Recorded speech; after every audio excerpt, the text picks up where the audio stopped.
Et parmi ces défis, l'un des plus pressants aujourd'hui est sans doute le changement climatique et son impact sur l'agriculture. Sujet que d'ailleurs nous travaillons au sein d'Agir Agri avec notre participation à la CEC, à la Convention des entreprises pour le climat, agri et agro. Et d'ailleurs, pour approfondir cette question, nous avons le plaisir d'accueillir Bruno Parmentier, spécialiste des questions agricoles et alimentaires, qui va nous éclairer sur les transformations en cours et les adaptations nécessaires. Bruno, c'est à vous. Vous vous rendez compte, c'est ce côté incongru de demander à Paris aujourd'hui, est-ce que vous avez mangé? On est Paris, on mange. Est-ce que tout le monde va manger sur Terre aujourd'hui? Non. Il y a 850 millions de personnes qui ce soir vont se coucher avec le ventre vide en disant j'ai faim. Alors, on est combien sur Terre aujourd'hui? 8 milliards 100. Pour plus de la moitié des gens de la planète, manger, c'est le souci quotidien ou c'est ce qui te rend malade.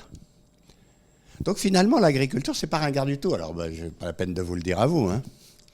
Vous serez combien en 2050? Allez, 10 milliards 3, 10 milliards 4 probablement.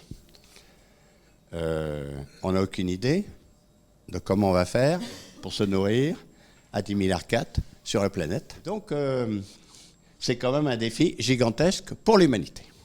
Il n'y a qu'un seul problème sur Terre actuellement, le réchauffement. Tout le reste, c'est les conséquences de ça.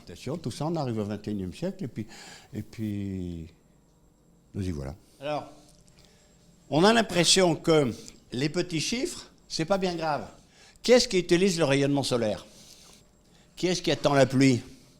Qui est-ce qui craint les inondations? Qui est-ce qui craint les canicules? Qui est-ce qui craint les cyclones? Qui est-ce qui craint les maladies et les épidémies? C'est les paysans. Autrement dit, c'est ça qui est très intéressant. Les paysans, c'est les principales victimes, c'est une des principales causes et c'est une des principales solutions. Et donc, il faut les encourager, vous qui êtes tout près d'eux, à s'adapter, faire de l'adaptation, à atténuer, faire de l'atténuation, et à améliorer, faire de l'amélioration. C'est les trois A. Bon, on sait bien que là, il n'y a pas d'eau. Là non plus, là non plus. Ah, ça commence à se colorer même en France. Au bout d'un moment, on se dit, on ne peut pas aller explorer sur Terre autre chose. Tiens, si on allait en Afrique voir le sorgho. Le sorgho, il a appris à être sobre l'été. On a un département voie de désertification en France, on n'en a qu'un, mais on en a un. La pluviométrie dans les Pyrénées orientales, c'est celle du Sahel. Bon, on a un pays tempéré, dans lequel il n'y aura plus de buis dans les châteaux de la Loire, il n'y aura plus de platanes le long du canal du Midi, et il n'y aura plus de palmiers à la Croisette. Alors là, ça y est, on va pouvoir faire des vaches qui feront du lait sans réchauffer la planète. Là, attendez, c'est un enjeu majeur. Et tout d'un coup, on se dit, on ne peut pas se tourner vers les agriculteurs poliment. Non. Tu ne peux pas nous arranger le coup. Tu ne pourrais pas remettre 0,4% de carbone de plus dans ton sol.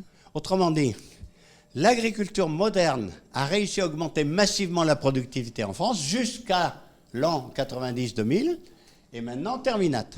Et donc c'est celui qui va enfin pouvoir utiliser l'immense puissance de calcul et d'exploration du monde du silicium pour faire connaissance avec le vivant qui va devenir le maître du monde. L'avenir du monde, c'est le monde du carbone. Ces 4 inventions, c'est ça qui a permis de nourrir l'humanité. On est passé en France, en 150 ans, de 10 quintaux à 80 quintaux hectares. Bravo les chimies. Le problème, c'est que c'est fini. Remplacer l'acier par les racines et le fioul par la photosynthèse, c'est quand même un beau défi.